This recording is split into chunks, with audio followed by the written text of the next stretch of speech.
अस्सलामुअलैकुम dear students, हाज़िर आपके साथ मैं आपका अपना टीचर माशूक अली, आपके अपने चैनल फिजिक्स विद माशूक के साथ।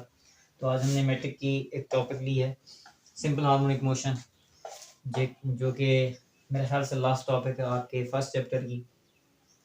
सबसे पहले हम सीखेंगे पीरियोडिक मोशन क्या होता है। अ मोशन रिपीटिंग इटसेल्फ, यानी एक ऐसी मूवमेंट, ऐसी हरकत जिसमें कोई भी जिस्म अपने आप को रिपीट करता हो। Itself in equal interval of time, अपने वक्त के बराबर हिस्सों में, equal interval of time is refers to as a periodic motion. उसे हम क्या कहते हैं? पीरियोडिक मोशन कहते हैं। और ऑक्सीलेटरी मोशन, यानी उसका दूसरा नाम जो है वो ऑक्सीलेटरी मोशन है।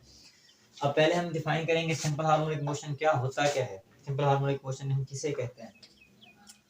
When an object in such a periodic motion, जब कोई भी ऑब्जेक्ट ऐसे मोशन में हो, ऑक्सीलेट करता हो। ऑक्सीलेट का मतलब क्या है? अपनी जगह से बैक एंड फोर्थ मूवमेंट करता हो। अबाउट एन इक्विलिब्रियम पोजीशन, अपन अपनी एक मखसूस जगह से। Due to restoring force. अब रिस्टोरिंग फोर्स क्या होता है? हमने थर्ड लॉ ऑफ मोशन में पढ़ा है कि हम किसी भी चीज़ पे कोई अप्लाइड फोर्स लगाते हैं तो नतीजे में वो बॉडी जो है अपने आप को मेंटेन करने के लिए, यानी फर्स्ट लॉ भी इन्वॉल्व है उसमें और थर्ड लॉ भी इन्वॉल्व है। फर्स्ट लॉ में क्या होता है कि body wants to stay in state of rest और इन स्टेट ऑफ मोशन। और थर्ड लॉ में क्या है? Every action has a reaction. तो इन दोनों चीज़ों को मद्देनजर रखते हुए हम क्या करते हैं? किसी भी चीज़ पे अप्लाइड फोर्स लगाते हैं। जैसे कि हमारे पास ये एक स्प्रिंग था जिसमें हमने मास अटैच किया है, दिस इज मेन पोजीशन। अगर हम अप्लाइड फोर्स लगा के उसको बाहर की तरफ खींचेंगे तो क्या होगा? ये अंदर आने की कोशिश करेगा। जो अंदर लेके आ रहा है वो इलास्टिक पोटेंशियल एनर्जी की फॉर्म में इसमें स्टोर है, जो इसको अपनी मेन पोजीशन पे लाने की कोशिश करता है। तो ऐसा फोर्स जो अप्लाइड फोर्स की मज़ाहमत करे, इसे हम क्या कहते हैं? रिस्टोरिंग फोर्स और रिस्टोरिंग टार्क। अच्छा, टार्क की एक्सप्लेनेशन इसलिए दे रहे हैं क्योंकि this is phenomena related with the first condition of equilibrium. Torque, such a force or torque will return the system to the equilibrium position. क्या करेगा? ये फोर्स जो है उसको अपनी मेन पोजीशन में लाने की कोशिश करेगा। This type of motion is called simple harmonic motion. ऐसे किस्म की मोशन को क्या कहते हैं? सादी हरकत करने वाली मोशन कहते हैं। It is defined as, अब हमने इसकी डेफिनेशन लिखी है, वो क्या है? When an object oscillate, अगर कोई भी ऑब्जेक्ट अपनी जगह से ऑक्सीलेट करे, मतलब क्या करे? टू एंड फ्रो की मूवमेंट करे अबाउट अ फिक्स पोजीशन, अपनी एक फिक्स पोजीशन से, जिसे हम मेन पोजीशन भी कहते हैं। I have written mean position.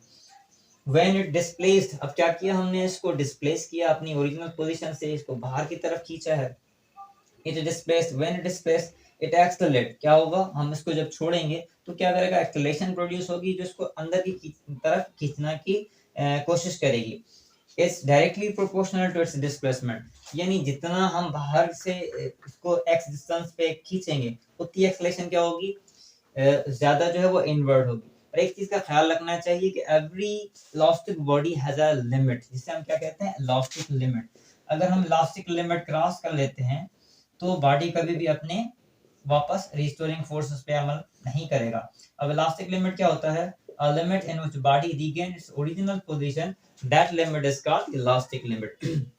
यानी हम इसके यानी स्प्रिंग को इतना खींचना है कि वो अपनी वापस पोजीशन में आ सके। ऐसा नहीं कि हम इसको खींच के सीधा ही कर दें, तो फिर हमारी जो है वो रिस्टोरिंग फोर्स की कहानी क्या हो जाएगी? खत्म हो जाएगी, क्योंकि जिसमें इलास्टिक पोटेंशियल एनर्जी वो कंप्लीटली डिस्ट्रॉय हो जाएगी।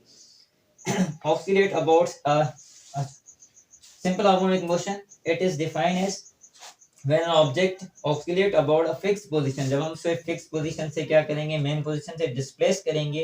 when displaced it accelerate, acceleration is directly proportional to its displacement, जिसमें जो acceleration प्रोड्यूस होगी वो डिस्प्लेसमेंट के साथ क्या करेगी? सीधे तनासब में होगी। from the main position and always directed toward the main position, उसका डायरेक्शन कहाँ होगा? अप्लाइड फोर्स का आउटवर्ड है तो रिस्टोरिंग फोर्स का इनवर्ड होगा। तो जाहिर सी बात है ये एक्शन है, ये क्या है? आपका रिएक्शन है। तो reaction always express in negative sign और बाय द नेगेटिव साइन। अब derivation of equilibrium according to Hooke's law, अभी डेरिवेशन में हम क्या करते हैं? रेफरेंस देते हैं हुक्स लॉ का। This phenomena were introduced by the scientist Hooke's, और उसने कहा था कि हम किसी भी इलास्टिक बॉडी को अगर डिस्प्लेस करते हैं तो जितना हम फोर्स लगाएंगे उतना ही उसमें क्या होगा, डिस्टेंस कवर होता है within the elastic limit. ये कंडीशन है, इलास्टिक लिमिट क्रॉस नहीं करनी। तो F is proportional to X, this is Hooke's law.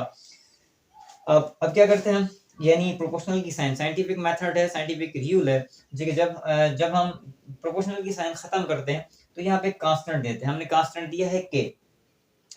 अब f is equal to minus K X. अब x जो है वो ऑलरेडी डिफाइन है, मैंने ऊपर एक्सप्लेन किया था उसको फिगर के हिसाब से कि अप्लाइड फोर्स आउटवर्ड है यानी पॉजिटिव x है, तो जाहिर सी बात है एक्सेलरेशन जो प्रोड्यूस होगी वो नेगेटिव x की तरफ होगी, यानी रिस्टोरिंग फोर्स। अब हम इसको एफ एस से यानी रिप्रेजेंट करते हैं। इसको हम स्प्रिंग फोर्स भी कह सकते हैं, इसको आप रिएक्शनल फोर्स भी कह सकते हैं, इसको आप रिस्टोरिंग फोर्स भी कह सकते हैं। तो ये तीनों टर्म्स जो हैं, यानी दोनों नाम्स जो है तीनों टर्म्स के लिए वैलिड है। अब हमें पता है according to second law of motion, अब सेकंड लॉ ऑफ मोशन क्या कहता है, F is equal to m into a, therefore ma is equal to minus kx। यहाँ पे m मल्टीप्लाई कर रहा है, वहां जाके क्या करेगा, डिवाइड होगा। तो हमें पता है कि बोथ टर्म्स आर कांस्टेंट, यानी ये k जो है वो आपका स्प्रिंग कांस्टेंट है, m क्या है, मास ऑफ द बॉडी है। दोनों टर्म्स कांस्टेंट है, कांस्टेंट को रिमूव करेंगे, बराबर की साइन को रिमूव करेंगे, अगेन प्रोपोर्शनल की साइन पुट करेंगे, F is proportional to minus x and this is the required relation। अब इसी तरह की मूवमेंट को यानी इसी तरह के मोशन को हम क्या कहते हैं, SHM, क्योंकि सिंपल हार्मोनिक मोशन उसे कहा जाता है जिसमें acceleration produce directly proportional to horizontal displacement. अब x क्या है, आपका हॉरिजॉन्टल डिस्प्लेसमेंट है। अच्छा, ये सिंपल हार्मोनिक मोशन कहाँ इस्तेमाल होता है, उसकी एप्लीकेशंस के कुछ एग्जांपल मैंने लिखे हैं। Applications of many phenomena included electromagnetic waves है। अब इलेक्ट्रोमैग्नेटिक वेव की क्या होती हैं, इससे पहले मैंने अपने लेक्चर में अपलोड किया है कि इलेक्ट्रोमैग्नेटिक वेव्स क्या होती हैं। ऐसी वेव्स होती हैं which can be produced by the oscillation of electric and magnetic field। उसके बाद अल्टरनेटिंग करंट है। अब आपका अल्टरनेटिंग करंट जो है वो क्या करता है, हीट एनर्जी प्रोड्यूस करता है, वाइब्रेशनल एनर्जी क्रिएट होती है, नतीजे में हमें डिफरेंट जो है ऑब्जेक्ट्स चलाने में मदद मिलती है। और तीसरा है म्यूजिकल इंस्ट्रूमेंट, जैसे कि आपके साथ इंस्ट्रूमेंट्स, उसमें क्या होता है, सिंपल हार्मोनिक मोशन होती है और हमें डिफरेंट किस्म के साउंड सुनाई देते हैं।